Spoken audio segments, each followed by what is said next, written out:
Good day. We start with the press conference of the Deputy Prime Minister of the government in charge of European affairs, Byrne, Marichik, along with the Finnish Minister for European Affairs, Tuppurainen, and the Mr. Thomas Byrne, the Minister of European Affairs for the Republic of Ireland. We will hear their speeches first, and then you'll have an opportunity to ask them one question each. Mr. Marichik, please take the floor. Thank you. An esteemed Minister for European Affairs of the Republic of Finland, Tuppurainen, esteemed Minister for European Affairs of the Republic of Ireland, Mr. Thomas Byrne, esteemed Macedonian public, dear guests and representatives of the media, it is of particular honor and pleasure for me to have my colleagues from Ireland and Finland, Ministers for European Affairs, Tuppurainen and Byrne, to pay a visit to our country and to have had an opportunity to discuss topics related to the new geopolitical situation and its impact on our countries, as well as about our common Euro-Atlantic perspective. Your visit is of exceptional importance as it comes at a time when we are facing a statesman decision for the future of the country, the region, and Europe. And I believe this visit comes as a reaffirmation of your support for our European perspective and the overall integration of the Western Balkans in the Union. Today, following a 18-year marathon for start of negotiations with the European Union, our country has this historic opportunity to commence the negotiations without any additional delays, with the Macedonian language and identity protected. We have a proposal on the table with which we can finally have a true opportunity to become a full-fledged member of the European family as Macedonians speaking the Macedonian language. The justified reaction of Prime Minister Kovačevski at the summit in Brussels now creates an opportunity for a decisive yes for the European future of this country, as the official French proposal provides us with what we have been fighting for years, and that's clear formulation of the Macedonian language with no footnotes starts further explanations, which was of utmost importance for us in our struggle to preserve our national interests. This is what we have been fighting for. This is what we desired, and these are our red lines that we managed to preserve. And we should value and appreciate this. We have demonstrated that we have responsibility and strategy in the overall process. We will continue to resolve and close any open issues with Bulgaria in a European way, with political will and dedication to the maintenance of good neighborly relations and building mutual trust. At these turbulent times of new geopolitical developments of exceptional importance, it is to keep the safety and stability in Europe. This is why North Macedonia supports the policy of open doors of NATO. I sincerely do hope that the membership of the Republic of Finland and that of Sweden will become reality as soon as possible, and you have our full support on that way. It is commendable also your decision to apply for membership in NATO, which means strengthening safety and stability in Europe, especially at these times of military invasion in Ukraine that undoubtedly also affects the European safety policy. We are thankful that Finland and Ireland, which support in principle our reform and Euro integration process and recognize the progress of society in all aspects as a result of the Europeization, especially those in the areas of political criteria and rule of law. North Macedonia has good potential for cooperation with both countries within the EPA instruments such as twinning and TAEX, under which we have thus far successfully completed and realized projects in the areas of strengthening management capacities of state administration. In addition, the experiences of these two countries will become very beneficial as the process of negotiation starts and when we make a big and significant step in our reform processes. Irrelevant of the government of the decision that the government will adopt related to the French proposal, a fully fledged membership in the European Union remains our strategic goal and remain fully dedicated to our reform process. So I believe that it will be truly beautiful both for the country and its future generation to leave this moment let slide aside, believing that we will get a better one. It is irresponsible to refuse a proposal in which we have achieved our requests only for the hope that it will be offered yet another one. On the contrary, any delay and wasting of additional time will create an opportunity for new daily political developments. This is not a moment to play with time, which is not working in our interests. The longer we delay the issue with Bulgaria, the harder it will be difficult to resolve it. In the coming years, our task is to come to a common decision via an inclusive social process, and it is up to us whether we put an end to this maze in which we have find ourselves stuck for almost 2 decades, show wisdom by accepting the negotiation framework, which is the custodian of the national interests, or will make a historic mistake. It is my colleagues Titi Tuppurainen and Thomas Byrne, I expect to continue to assist us and advocate the policy of enlargement of the European Union in such a way that it will be create conditions for it to be more credible, more predictable, and more dynamic as it is announced by its own methodology. North Macedonia and Finland and Ireland, following this visit, will continue to strengthen their friendship and seek for opportunities to increase their bilateral cooperation, for which there is also interest among the business community. We have a common Euro-Atlantic future, and I believe that the reasonable and responsible statesman policies will win over the distractions, disinformation, external influences, and they will soon seal the European fate and destiny of the country with a decision that will mean prosperity, development, progress, transformation. Our future is now in our hands only. Thank you. And now I invite the Minister Tuppurainen to take the floor. Please take the floor.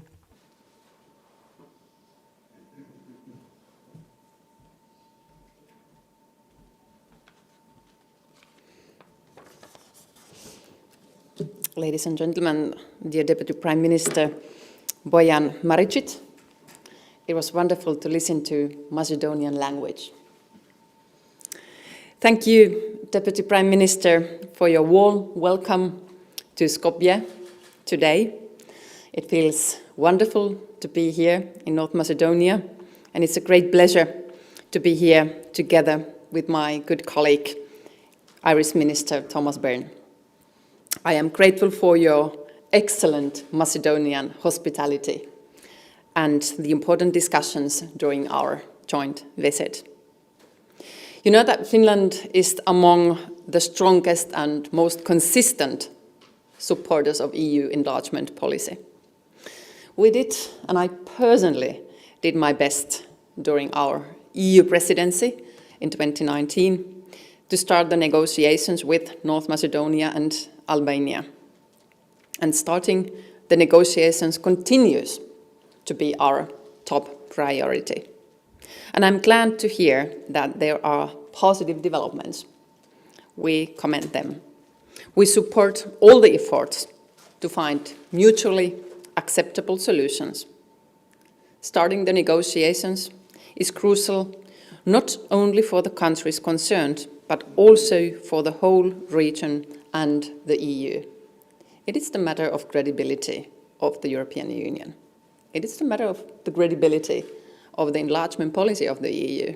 It is also the matter of peace and stability of the Western Balkans, and therefore, this is a European issue. For us, North Macedonia is a positive example of an active and constructive member of the international order. And I must say, and I say it wholeheartedly, that we truly value your commitment and full alignment with EU sanctions against Russia. It is immensely valuable that we are united and firm in our response to Russian aggression towards Ukraine. Now it's not the time to sit on the fence. Now it's the time to be on the right side of history. We have to contain Russia. We have to be united and strong and face Russia together. The EU and the Western Balkans, we have to support each other and further increase cooperation in foreign and security policy. Thank you very much for your alignment. And I would also like to thank you for your support to our bid to become members in NATO. Hopefully very soon we will be allies. We value your support highly and look forward to being ally. Your experiences as NATO member are highly valuable to hear. North Macedonia will assume the chairmanship of the OSCE next year, and please be assured that you have our fullest support in this very difficult exercise. But it's a very important one. Finally, I wish to say that I'm grateful for our good cooperation, and it feels very special to be here in North Macedonia in this historic moment. It is a great, great opportunity to us all. Let us increase democracy. Let us increase European cooperation for the best of our citizens. Thank you so much. Ви благодарам да го проследиме обраќањето. Thank you, and we will now hear the address of Mr. Byrne. Thank you very much, Deputy Prime Minister Marichik. I too am delighted to be here with Minister Tuppurainen from Finland. It's a wonderful opportunity today at what I hope is now a historic moment in your European future as a country. The meeting has provided an excellent opportunity for us to discuss a number of crucial questions as to how we best approach the challenges facing Europe at the moment. North Macedonia's commitment to European values, particularly on common foreign and security policies and sanctions, has been commendable. You've shown ample proof of your readiness to begin accession negotiations, and you must be commended for the difficult reform process that you've already undertaken. We want to see the negotiation on accession to start as soon as possible. And I think that you now have very important decisions that you're making at the moment. And I personally am very excited. I'm very excited at the prospect of North Macedonia being a member of the European Union. I'm very excited at the prospect of listening to the Macedonian language at the European table, because I come from a country where the Irish language, we weren't allowed to speak it for many years, or it certainly wasn't encouraged.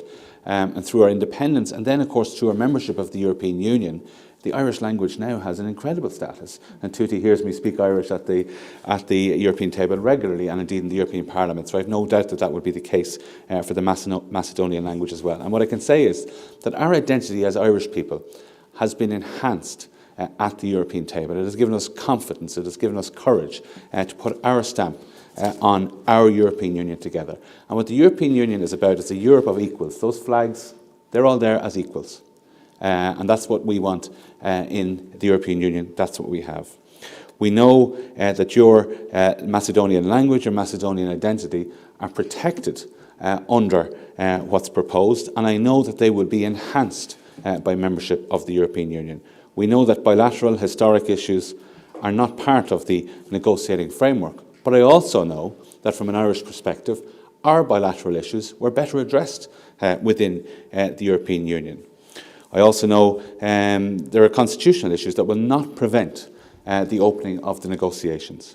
But I also know in Ireland too that over the years we compromised at times. We compromised on the Good Friday Agreement. We gave up our territorial claim to Northern Ireland as part of that. That was a difficult compromise for the Irish people to make, but in the interest of peace, in that particular case, we did that. The Irish patriot, Roger Casement, is supposed to have said that he knew of two tragic histories in the world, that of Ireland and that of Macedonia. He said that both of them have been deprived and tormented. Well, I know that in Ireland's case, the deprivation ended the minute that we joined the European Economic Community almost 50 years ago. And I'll give you one statistic from Ireland. When we joined the European Economic Community 50 years ago, there were 1 million people at work in Ireland. Last week, our Central Statistics Office announced there are now 2.5 million people at work in Ireland. That is an incredible difference in 50 years. And I have no doubt that your country will prosper and succeed economically, socially, and have its sovereignty enhanced at that European table. And we want to be with you every step of the way. Thank you very much. And if I may say in the Irish language, Guramagat Asan Falcha and Sha'anyov. Thank you for the welcome here today. Ви благодарам, продолжуваме со... Thank you. We go on with questions to the minister first. Alexander Dupuski. I have a question for Deputy Prime Minister Marichik. First of all, something related to daily political events and topics. According to the media, do we today have again some negotiations taking place in Sofia regarding the proposal? And maybe this is not the right question for you, but do you maybe know the exact formulation that Bulgaria will use in its unilateral declaration that Bulgaria is to submit to the European Council, because we haven't heard the exact formulation thus far? And will that be in line with the item that was adopted at the Bulgarian Parliament, under which their conclusions say that in no segment of the negotiation process will Bulgaria recognize the existence of the Macedonian language, quote unquote. So the Macedonian language is mentioned, but it is mentioned as a category that will never be recognized in the process. That was a question for you. Now to the guests. My question would be, what are their final messages to the opposition, and especially to the Macedonian people and the Macedonian ethnic community that is currently protesting, fearing assimilation in the process of accessing the European Union? Thank you. Thank you for the questions. Let me try and, while answering the question, also convey a message to the public and to the citizens, and my colleague, I'm sure, will also do so. First of all, to the best of my knowledge, there are no meetings in Sofia, but the contacts have never ceased throughout this entire 6 months period. We have had everyday contacts at different levels. The completion of this proposal and all of its accompanying documents also went through the Ministry of Foreign Affairs thus far as well, and they are in constant communication with their colleagues in Sofia, but I have no information about any process taking place today in Sofia. As for the unilateral diplomatic notes or declaration of Bulgaria, I believe that our citizens, all of us, Macedonians, but also all citizens in this country, should realize that it was not our struggle in this process to convince Bulgaria to change its position. What our goal was to have the European Union take a principled position towards our language and identity, as it has in terms of any other members and any other countries accessing it.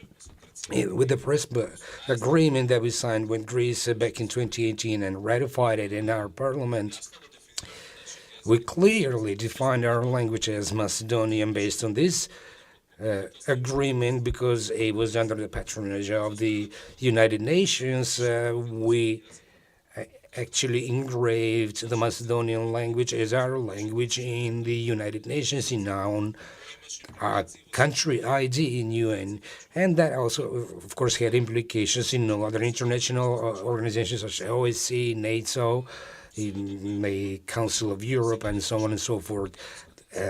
the Macedonian language has been incorporated every year, when this was supposed to happen with the acceptance of the negotiation framework in the European Union in March of 2020, when under the Croatian presidency, the decision to start the negotiations was adopted. Bulgaria stated its reservations and qualifications regarding these issues, and we discussed over the next 2 years this topic, among other things, since such a position of the Republic of Bulgaria, we now, starting from that position, we now have a position in which Macedonian language and identity are clearly stated and protected, and all other member states accepted. Bulgaria has the right to state its own position on the language and history, but what is important for us, and this is something that we did achieve, is that this position is not being imposed and accepted by the EU, and that it has no implications on the way we use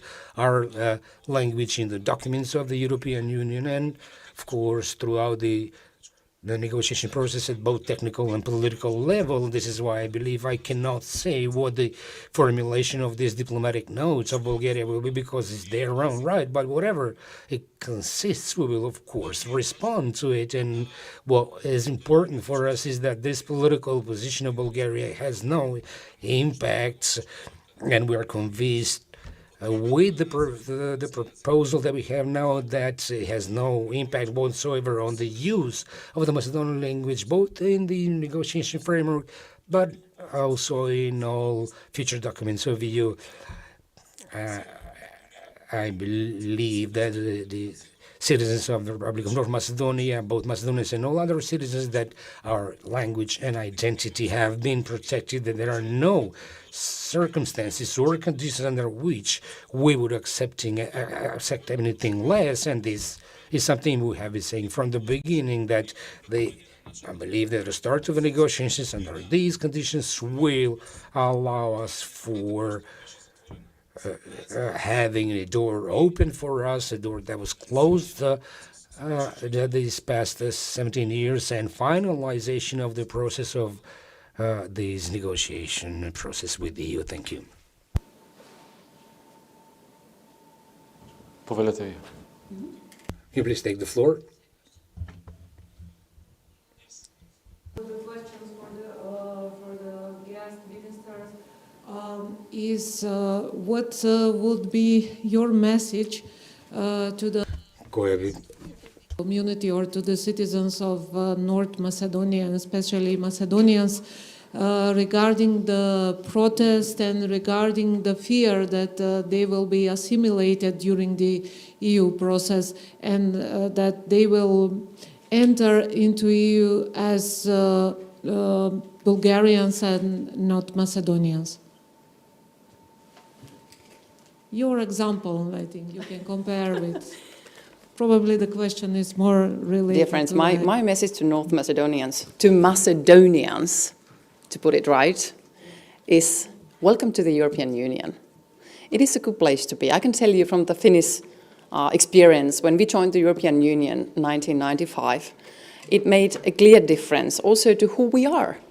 We've never been more Finns than we are now as members of the European Union. We have a clear identity as Finnish people, and yet we are part of a large community that shares the common values, the values of democracy, rule of law, and human rights. And it creates a lot of added value, not only economic added value, jobs, growth, sustainable growth that Thomas was talking about, but also it gives us more leverage when it comes to our global influence, when it comes to our neighborhood relationship with Russia and so on. We are stronger in the European Union, and no Finn feels that we have been assimilated to some kind of a European identity. There is a European identity that you can recognize when you travel to the United States or elsewhere, in China, where I have been, or elsewhere. You clearly know that you are a European. But when you are in Europe and deep down in your heart, you are who you are. And you Macedonians, you are free to be who you are and speak your language while you are a member in the European Union. And I really, from the bottom of my heart, I commend the efforts that North Macedonia has done. The Prespa agreement It is a great example of the willingness of the people to do the greatest effort, the greatest thing, to change the name of the country, to show that you want to be part of the European Union. Finland really has recognized that, and we want to support your way to be members in the European Union. And it is something that will only make you stronger. That will make the Macedonian language stronger. That will make your identity stronger.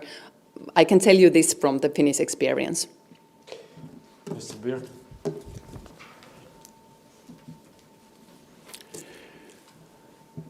2 weeks ago, I was in Luxembourg, and I left a restaurant, and I was greeted by 3 people in the Irish language. Digait Ara, how are you, Minister? And the pride swelled in my heart to speak to those people in the Irish language, because they're working for the European institutions, the European Parliament, the European Commission, the Court of Auditors in Luxembourg as well. And it was just tremendous to see that, and I have no doubt that this will also be the case for a minister from North Macedonia. He will be leaving a restaurant or an office in Luxembourg or Brussels, and he or she too will greet fellow Macedonian speakers. And this will not, this week, if this got over the line, this is not a cause for protest. Believe me, I know this from Ireland. This is a cause for intense celebration, but also intense work, because there's a lot of work in the time ahead. But this is a key moment. We're coming as members who joined after the start, but I come with the message that our society has progressed so greatly economically and socially. We were famously a country of emigration, and we have a huge diaspora around the world. Nobody can accuse the Irish identity of being assimilated into a European identity. We're very proud of it, but we celebrate our Europeanness too. And I have no doubt that will happen for you. And as I said, we were a country of emigration. We're now a country of migration. We have 40,000 Ukrainians alone have come to Ireland in the last few months from the tragedy of that war, and it reminds us of what brings us together. This will bring us together, and I think will bring the people of North Macedonia together. The Macedonians will come together, will make their presence felt right around the European Union. I have no doubt whatsoever about that. We work together. We discussed today about the 2 former Finnish Prime Ministers who were very active in the Irish peace process, but also in Kosovo and in the Balkans. We have so many connections that we develop because of those shared friendships within the European Union. So what I would urge the government to continue working hard. They have a lot of work to do in the next couple of days. They do it with our support and encouragement, but also to take a moment to recognise how significant this is, how good this is, how transformative this will be for the country. And I want to pay tribute to all governments from this country that I've dealt with. They've always represented your country with aplomb. Their fellow Macedonians have been so well represented. The message has got through loud and clear, and I hope this week we will have finality to this phase and that we can begin a new phase in our relationship. Thank you very much. Ви благодарам. Продолжуваме со прашања од новинарите на Now questions from journalists online. Ivana Sokolitjana from Alpha TV.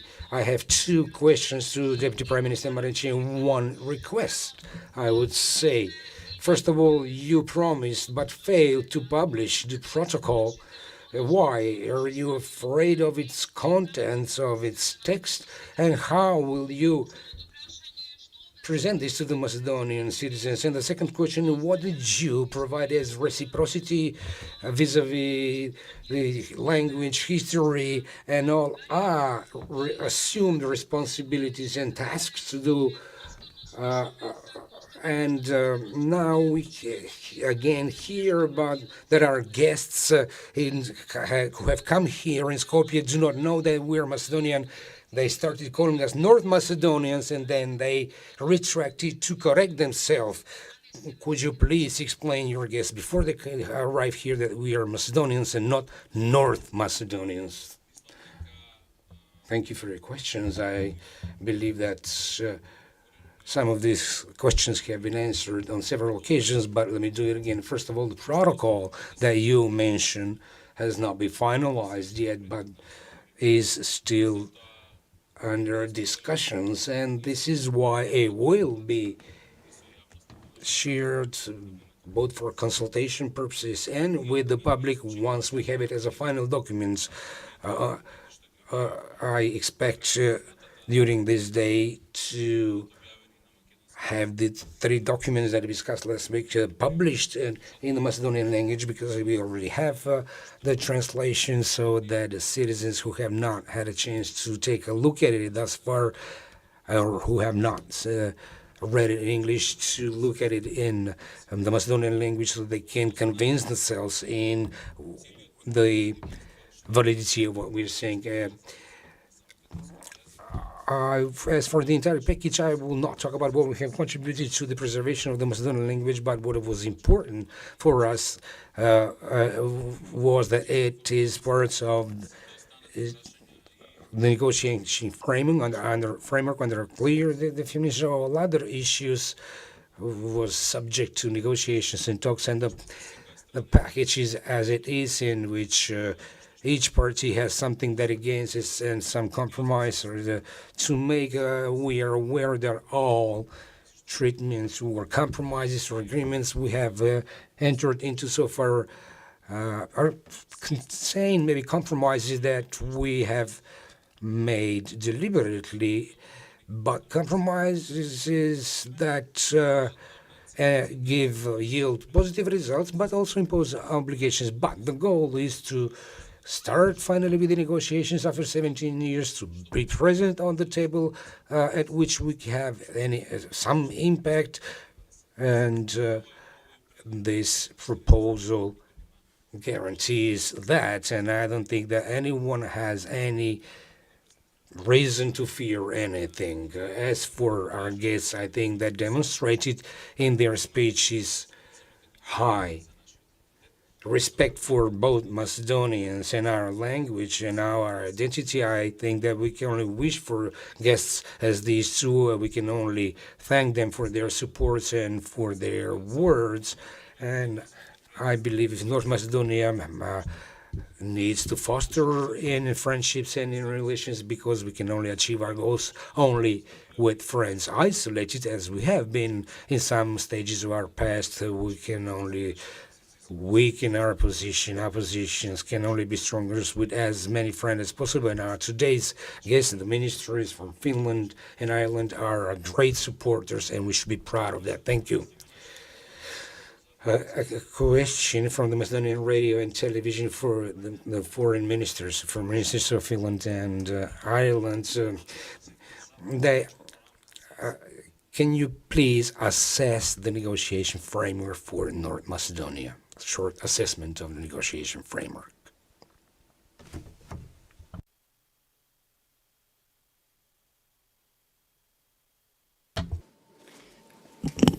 First of all, let us be clear that Honourable Deputy Prime Minister has sent a very clear message about the Macedonian identity and Macedonian language.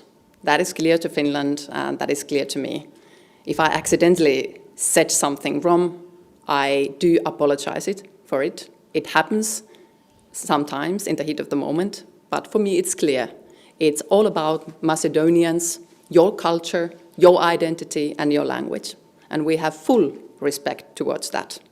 And we will certainly support all the efforts to further strengthen your cultural identity, your language rights, and your culture in the European Union. And Finland firmly believes that in the negotiation framework, there should not be included any bilateral issues, any historical or identity questions. It is about EU enlargement, it is about EU accession negotiations, and they have their own methodology. And we should all respect the procedure as it is. We have the proper means at place, we have all the instruments. Now it's time to trigger the actual negotiations. We have made the decision in the Council with unanimous decision that we will start the negotiations. Now we shall adopt the negotiation framework. And I hope that that will happen very soon, because you Macedonians, you deserve it. You deserve the decision. You deserve to have the deliverance from the EU side. You have been waiting for too long already Since 2005, you've had the candidate status. Now it's time to take action. Now it's time to move forward. And I can fully assure you that you have the fullest support from Finland and from me personally. Thank you. Thank you for the question. This is the moment. This is the time. There is agreement here if it can be executed, and in my honest opinion, there is no better agreement possible. This protects Macedonian language and identity. This leaves bilateral issues outside of the negotiating framework, and this opens the process immediately. This is what we want. This is your time. There is no better proposal available, and if it happens now, this is a cause for progress, for celebration, for advancement of your country and your people. If it doesn't happen now, I don't have an easy answer for you. I think it must happen. I think your government has secured an excellent compromise here. And agreements are always about compromise, but within those compromises are wins, and there are very strong wins for the people, the Macedonian people here. Very, very strong wins, and the ultimate prize is, of course, membership of the European Union. Thank you. Ви благодарам. Овде ја завршуваме пресконференцијата на потпредседателот на владата за Thank you. We here in this press conference of Marichik and the Minister of European Affairs of Republic of Finland, Tuppurainen, and Mr. Byrne, who are an official visit of our country. Thank you.